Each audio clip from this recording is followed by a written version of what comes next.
Oh, okay, guys. I'm trying my darndest to share this so everybody can watch. And, well, you know how things go when you're dealing with the internet.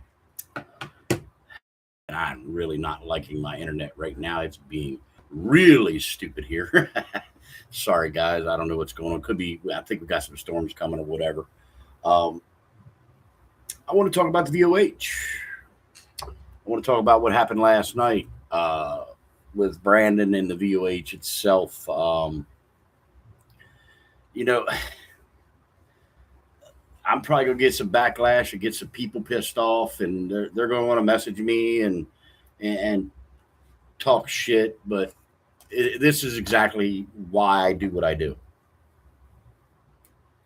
So let's talk about the VOH and its inception back in 2018, and I know it because I was one of the guys that was very good friends with Chris Nichols, still am to this day.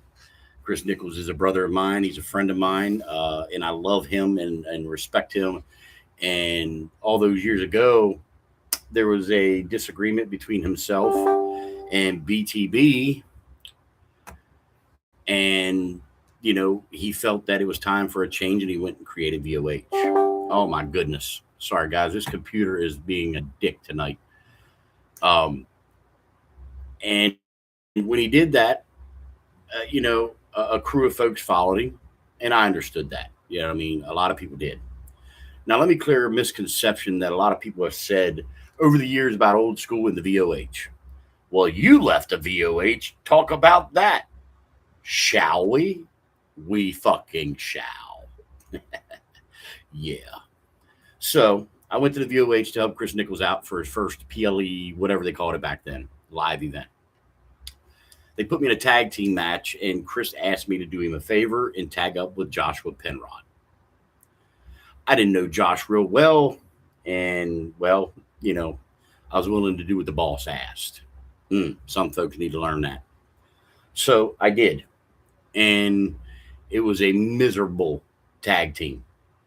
I was hot, I was good, my shit was fluent, flowed great. His shit was, well, like an uncooked hot dog. Flaccid, floppy, shitty smelling, horrible. It was not good. And for all of the people that have a problem with me saying that, look at Joshua Penrod's career. It's never been good. Sorry. It's just an opinion of mine. Don't get pissy. So I messaged Mr. Nichols and told him I'm really not a tag team guy. In retrospect, Mr. Fowler hit me up and said, "Man, we want to keep you in the tag team realm, and maybe Josh get better working with you." And I'll tell everybody, I did a Stone Cold Steve Austin. I took my ball and I went to fuck home. Why? Because it's not the direction I wanted to go in. So I returned back to BTB, which I had never, ever left. I was still promoting in both. Won the Brass Knuckles Championship, and per the rule, this is for these guys who think they know everything about promo. When you boys were not around and you were just a glimmer in your promo daddy's eye, back then, Chris Nichols and Jose Bizzardi both made a rule. If you were a champion in either VOH or BTB, you couldn't promo in the other group. Really? Oh, really? Did you guys know that? They didn't know that. But I walked out on VOH. No. I won a Brass Knuckles Championship, had about a year run with that son of a bitch until I had to go out with hernia surgery. And then I started doing spots elsewhere while I was healing because we had me run a story to where I was hurt and couldn't promo there. And I was gone from BTB for 6 months when everybody thought I was booted. But in actuality, I wasn't booted. I took a break and was promoing elsewhere, spreading my wonderful self out there.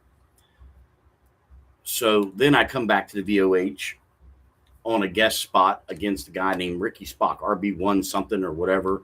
He was running this really shitty Macho Man, Randy Savage character, and I felt it was disrespectful. And, well, Chris Nichols, like he has done on many occasions that many of these Mr. Know-It-Alls don't know, let old school loose. Because if you didn't watch his live yesterday, you should really watch it. Because if there's one thing I am really good at, And it gets under a lot of people's hair. Trust me, I know. It's blur that line. And I'll blur that motherfucker till y'all got to buy bifocals. Because that's my job as a heel. I'm not a good guy. I don't give a fuck if your friends like me. I don't give a shit if your mom like me. I don't give a fuck if anybody likes me. That's the nature of a heel. Fuck. Promo 101, Wrestling 101. Fuck. Life 101. But I come back and I demoralize poor RB1 and I shut him up and I bury his Macho Man Randy Savage gimmick. And on a side note, the guy messages me a day after I do that to him and he thanks me. And he sends a message to Chris Nichols and thanks him for having me come in there because he did not realize how disrespectful it was. Fuck, I did something nice. Ain't that a bitch? Now, on to more about VOH. So then the VOH starts to grow a little more, and I see, familiar faces over there. And don't let me fucking fool you. I love the alphas. You had the Chris Nichols doing Drag Neo epic shit. Then, later on, you got Big Sweet, Little Sweet. You had a lot of great people come into the promo game in the VOH. I'll say this, and people may not like it, but Vince Kane wasn't one of them. Boop. Don't like me. Bite me. The truth is the truth. The guy was never good. He was flat, looked like he should have been in a male porn video doing bondage. Sorry, is the truth. Um, but, people will defend him and say he was really good, but they're the same people that I'm going to get to here in a little bit. But they were breeding some really great champions. The Heathen was doing great work over there until I think he got his crutch that kind of, handicapped him. And well, we'll talk about that later too. But once he added that and he went into the tag team realm, I thought he lost a little bit of his thunder. And I think he needs to get back to the singles thing and be about himself. And he'll be such a great, great champion everywhere he is. But he lets that crutch hurt him. And that crutch will forever hurt anything it touches. Like I said, we'll get to that later. But they created a lot of great champions. And then for some reason, there was a big rift. And this fucking dickhole of a piece of shit that if he got ran over by a car tomorrow, I'd probably buy the guy a gas card and ask him to back up again.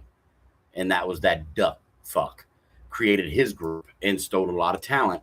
And let's be honest, VOH outlived you, bitch. Sorry. True. Outlived you. Made you kind of look like a fucking idiot that you are. But he'll be brought up later too because, well, now he's somewhere else. Stay tuned. So then they rebrand and come back to life one more run. And I think Timmy was helping running it then. And things were still moving. You still had, PLEs, you had promo artists, you had activity. Then something I do not have personal knowledge. So this is what I'm going to tell you. I was told that TDC and Chris Nichols had a disagreement. TDC decided to do what many do when they don't agree with the owners, and he went and started Revolution. And listen, everybody knows that the root of promo groups comes from other promo groups. It's just the way it is. Some folks are in a promo group and they feel like they can run a promo group better, so they start their own to prove that they can. And, I'm not knocking TDC or Tommy, whatever you want to call him today, because he's not actually promoing. He runs a group, PDA. I'm not knocking him for doing that because many have done it before him, okay? But here's what I have to say on that account. That was one of the biggest nails in the coffin of VOH that there could have been dealt. Whether he likes to admit it or he wants to admit it, or if he wants to sit there and say, no, that's not what did it. Let's go back and look at how the algorithms went from here to here when you stole half the talent, or half the talent you didn't steal them or whatever. They followed you because they were your friends and they were loyal. Get that too. But you got to own it. You got to own the fact that, hey, I felt like I could do the job better in my own group. and people followed me to do it. And that was part of the reason. So, was it part of the reason? Yes. In my humble opinion, yes, that was one of the reasons. Then we move on to the future, and the group is still running. Brandon took over as president. And listen, everybody has said to me in their eyes and their opinions, and watch, this is how truthful I am. A lot of it was Brandon wasn't there enough as president, delivering matchups, getting pay-per-views together, getting things done. You know what I mean? And hey, the accountability is there, and he owned up to it last night in the live and said that a lot of it was him. But still, the VOH loyalists that swore to God they would never, ever go anywhere else either left him no choice or they chose on their own to roll out. Whereas now we're going to talk about that crutch. When Rig came back to the VOH, he was balls to the wall, going to prove to the world that he was the greatest of all time. And then when he lost, he wanted to sit there and, of all people, if you haven't watched Fight Night, this one's going to be funny. Of all people to say, oh, well, that it was rigged. Old school didn't beat me. He was meant to win. Have you watched Fight Night? Have you watched some of the guys over there that could not promo themselves in a mirror match and would still fucking lose winning over there? Come on, boys. People ain't stupid. It's the quack syndrome. You boys are running it just like HSP. There ain't no fucking judges. It's you three morons sitting there deciding who the fuck you want to put over. Good for you. Because you want to bring the fun back? It's not fun watching a fucking guy who, oh my God, has a speech impediment beating people, or a guy who looks like he fell out of bed, picked up his phone and started talking. Ugh. Sorry, folks. It's not right to me. Or a guy who is incoherent as fuck from another country and is slower than paint drying on a fucking drywall wall, winning over some really great promo artist. Now, I'm not throwing names out there because I was told I'm too hard on talent. But if you're good enough, you'll figure them all out. But that's the quackinism of it all. Quack was always for the underdog and thought that the underdog is a great story. Listen, here's the truth about underdogs in real life and in promo wrestling and promoing and all this other bull, whatever you fuckers call it today, because it's definitely not competitive promo, at least not with y'all. The underdog don't always win. The underdog don't always succeed in life. 98.9% of the time, the underdog is living in a box under a bridge some fucking where because the underdog is lazy. He can't handle competition. He can't handle work competition. He can't strive to survive, to succeed. Those are the plain and simple facts. Sorry, but it's true. And it'll conceive to be true every single time in life. And I know you're going to say, well, this is a fantasy world. We want to give people happiness. And then they get their heart broke when they go to a real group. Like if Johnny Canada would venture out into a real group of competitive nature, the boy would go home crying and probably hang himself because that guy can't promo. He's absolutely, without a doubt, he is definitely the Quack Award of the night. He's getting a quack because that means you're at the bottom of the barrel, because if you learned anything from Dr. Quack, you definitely were scraping the bottom of the fucking barrel. But now on more to VOH. So we move on, and Timmy starts his group. Well, I think he takes over Revolution. And don't get me wrong, Timmy did a great job for a long time with Revolution. He tried to keep that place going. But at the same time, I think he threw too much on his plate. He was trying VOH. He was trying, Revolution. He was trying Fight Night. He had quite a few groups he was running, and it caught up to him. And we all know what happened there. Revolution, dissipated for a while. He stopped, doing work for VOH. And, listen, he did try to come back. And I give Timmy all the respect in the world and the props in the world. He came back. He was trying to run a cool story. And then it just fell flat and disappeared. And like I said, Brandon owned up to that a long time ago. And again, last night on the live. So in those 9 years, there were some historical moments, historical champions. Do I believe in those 9 years there were some very, very vivid paper champions to make them feel better? I firmly do. But that was their group, that was their time. But we get to the live last night, and you could see it in Brandon's eyes. You could feel it in his heart, in his soul, that he felt like it left VOH down. But Brandon, it's not all on you. Okay, all these people that I've kind of addressed through the years in this, they owe you an apology too, because they left you down too. On top of it, okay.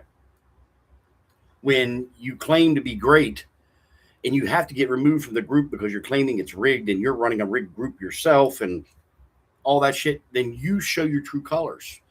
You show that the only reason you came back is because you thought it was the old VOH and you were going to get handed a championship just because you were a loyalist. And then when you didn't get the title or a title, we've seen what happened. Over the years, those championships meant something.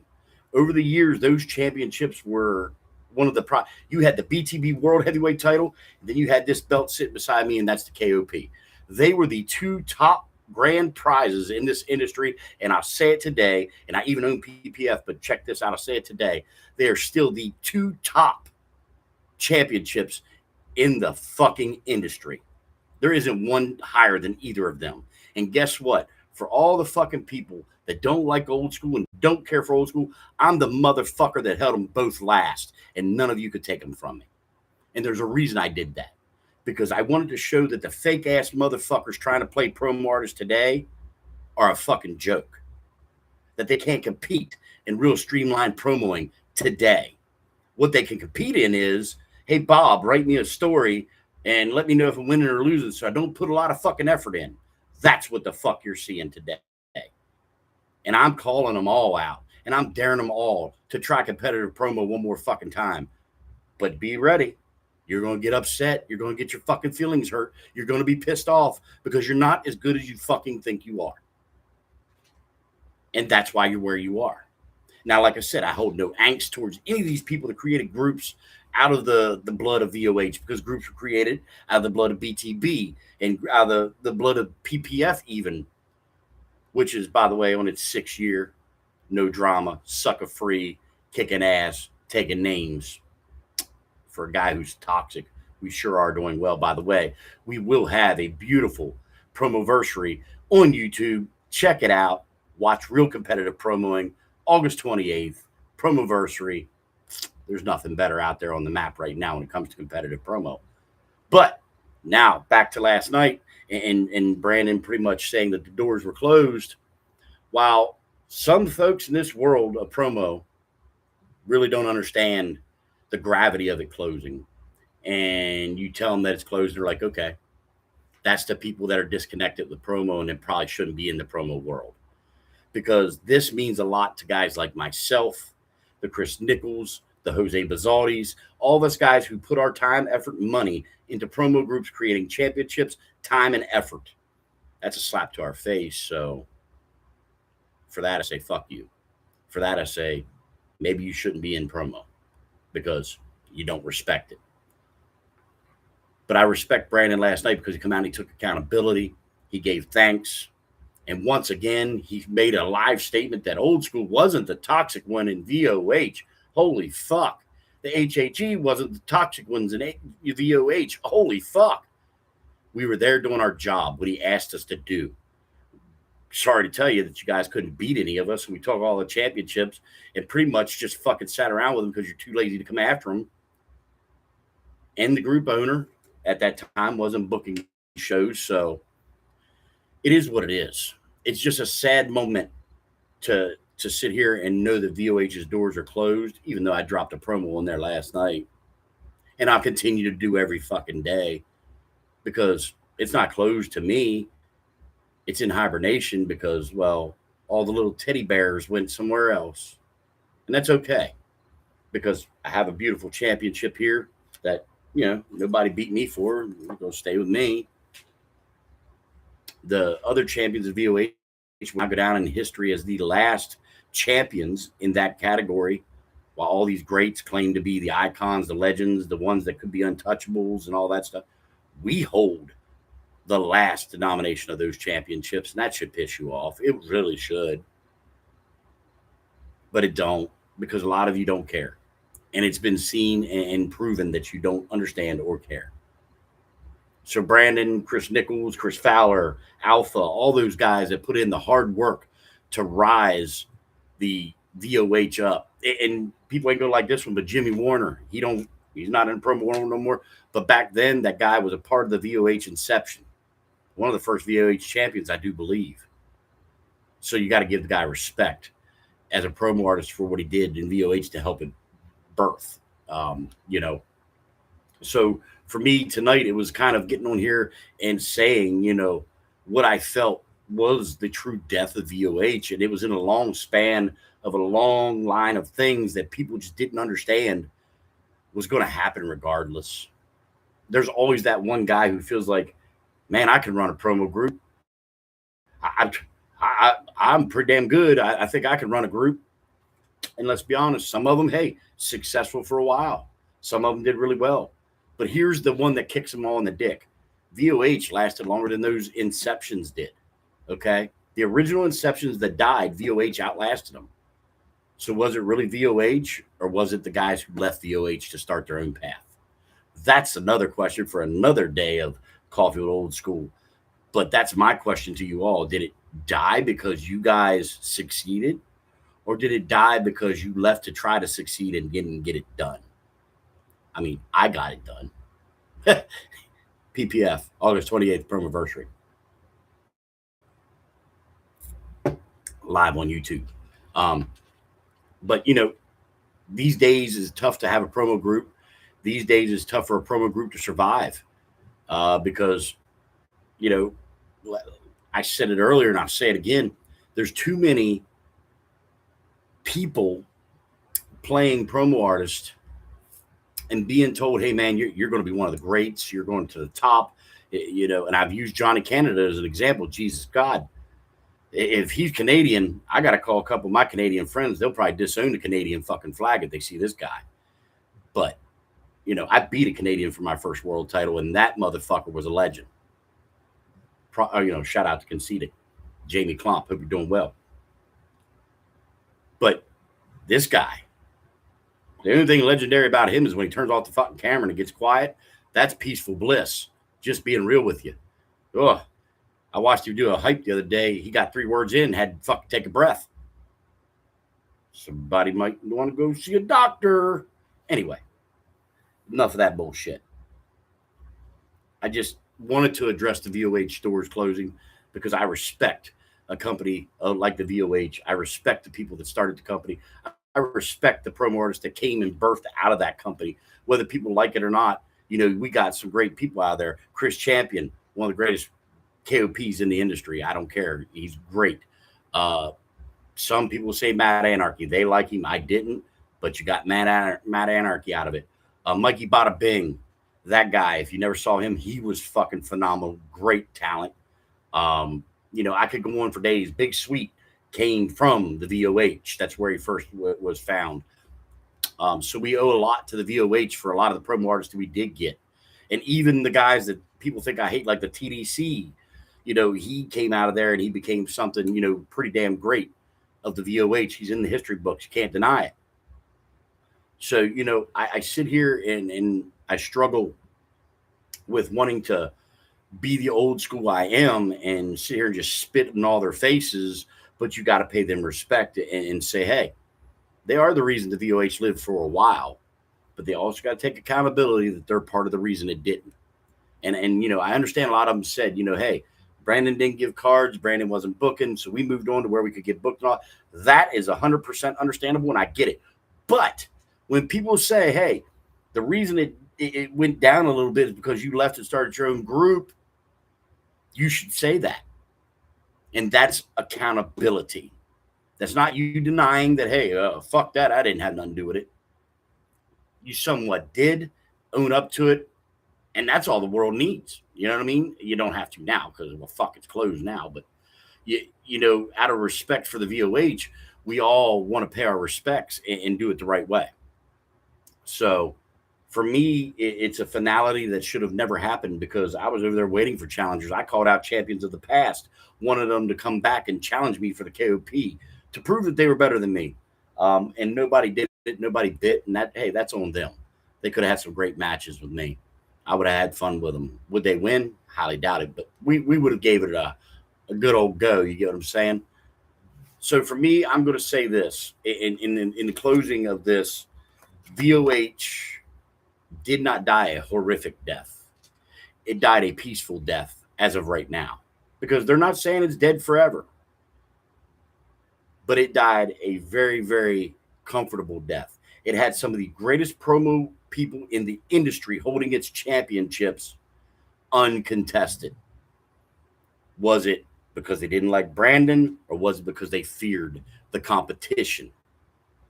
I think it's because they feared the competition, because at least one of them learned when I spanked his 2'4" ass and sent him on his fucking way that he'll always just be second best in everything in life, if he's even that high up on the charts, because they don't make ladders that tall.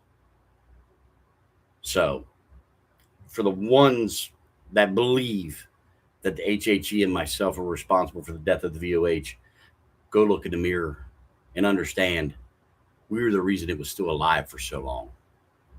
That's truth. Chris Nichols admitted it. I'm sure Chris Fowler would admit it. Hell, Chris Champion would probably say, hey, I seen Old School on the screen more than any KOP.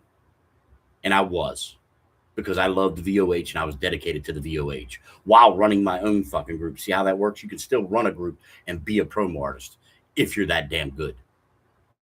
So, in closing, I want to thank Chris Nichols, Christopher Fowler, Brandon Sigger, Alpha, Jimmy Warner, all the ones that made VOH. I want to thank the BTB for giving them that platform, because once the BTB pissed them the fuck off and they took off and did their own thing, that will always be something forbidden that's talked about a lot. We thank VOH for its time. We thank VOH for the pleasure. We thank VOH for being the voice of honor.